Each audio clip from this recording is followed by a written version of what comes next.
Bonjour, moi c'est Elise, je suis étudiante en P3 et je suis tutrice pour le MEM2 à Topla. Alors aujourd'hui, on va voir ensemble comment bien répondre aux questions du jury. Alors, c'est une épreuve qui est commune à tous les MEM.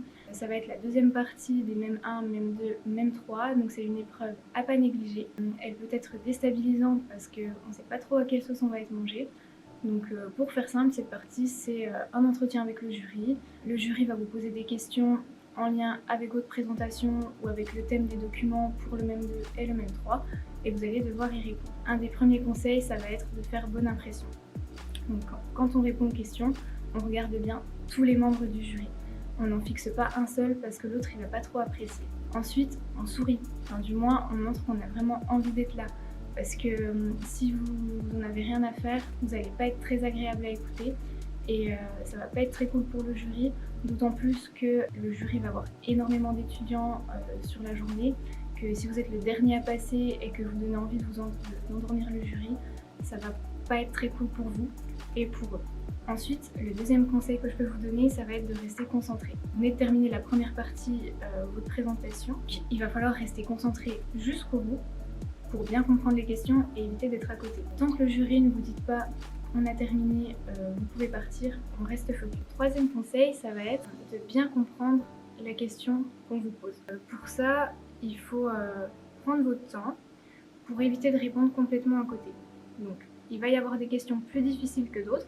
Certaines vont vous demander de la réflexion, donc vous n'hésitez pas de prendre 10 secondes pour structurer votre pensée si vous en avez besoin. Vous n'hésitez pas d'ailleurs de dire au jury j'ai besoin un peu de temps pour réfléchir, laissez-moi quelques secondes.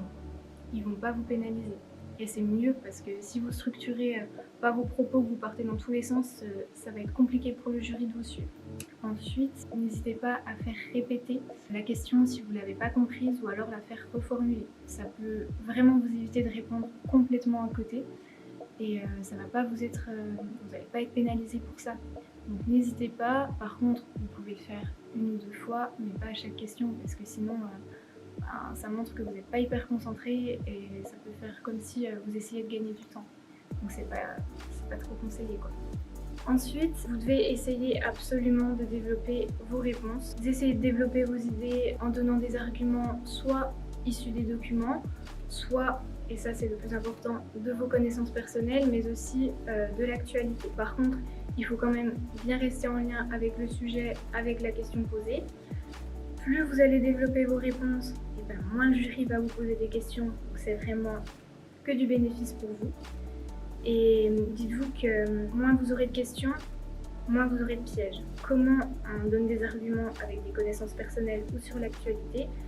Et bien, il va falloir vous renseigner. Pour ça, on essaye quand même avec Topla de vous donner des sujets hebdomadaires, de vous donner des podcasts. N'hésitez pas à utiliser ces ressources, c'est vraiment fait pour vous. Et en plus de ça, vous pouvez regarder les vidéos YouTube de Hugo Décrypte. Ça peut vraiment être une aide précieuse parce que ça balaye un peu tous les sujets d'actualité. En plus, c'est des petites vidéos courtes, donc n'hésitez pas à aller regarder ça. Un autre conseil que je peux vous donner, ça va être de vous détacher des documents. Pour le MEM 2 et pour le MEM 3, sauf si on vous dit clairement de vous appuyer dessus, essayez d'apporter vos connaissances personnelles sur le sujet.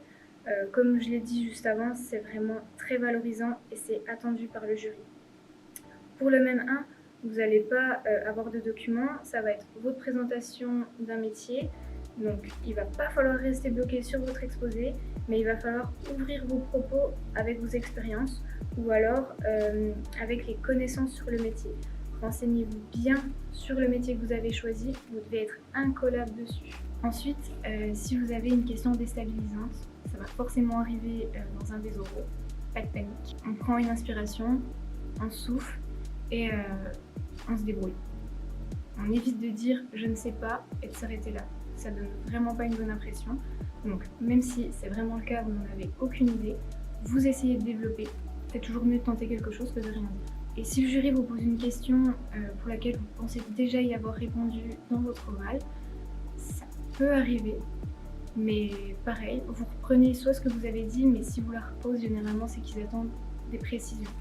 Donc, vous pouvez répéter ce que vous avez dit, mais n'hésitez pas à apporter d'autres arguments. Et enfin, si le jury dit un truc, vous êtes sûr de vous, ça peut faire paniquer. Mais pareil, on reste calme, concentré.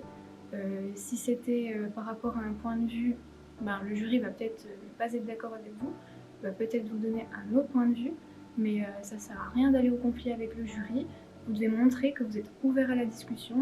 Un des conseils aussi qui va être vraiment important, ça va être pour exprimer votre opinion. Comme je l'ai dit, il y aura des questions ouvertes et des questions où on va vous demander votre avis. C'est souvent sur des sujets qui ont fait polémique, donc attention à vos propos. Il va vraiment falloir nuancer ce que vous allez dire. Donc vous pouvez développer vos idées, mais il va falloir rester respectueux. C'est vraiment important. On évite les prises de position extrêmes sur des sujets comme le racisme, l'homophobie, quoi. Ça, c'est vraiment à bannir. Et du coup, ce que je vous conseille, c'est de vous appuyer sur l'opinion publique. Voilà, sur des sujets qui ont fait polémique, forcément, il y a eu une opinion publique. Et si par exemple vous avez sur le pass vaccinal, voilà, vous allez savoir quoi dire sans donner directement votre avis. Et enfin, le conseil de la fin, c'est faites-vous confiance. Vous êtes là pour accéder au métier de vos rêves, donc donnez le meilleur de vous-même. Il faut avoir zéro regret à la fin de ces épreuves. Soyez sûr de vous. Évitez de dire alors je crois que, il me semble que. Non, vous êtes sûr. Montrez que c'est vous le patron. Et on a toujours plus envie de croire quelqu'un qui fait genre qu'il est sûr de lui, même s'il dit n'importe quoi, que quelqu'un qui doute. Voilà, gros cœur sur vous, vous allez gérer, moi je rentre.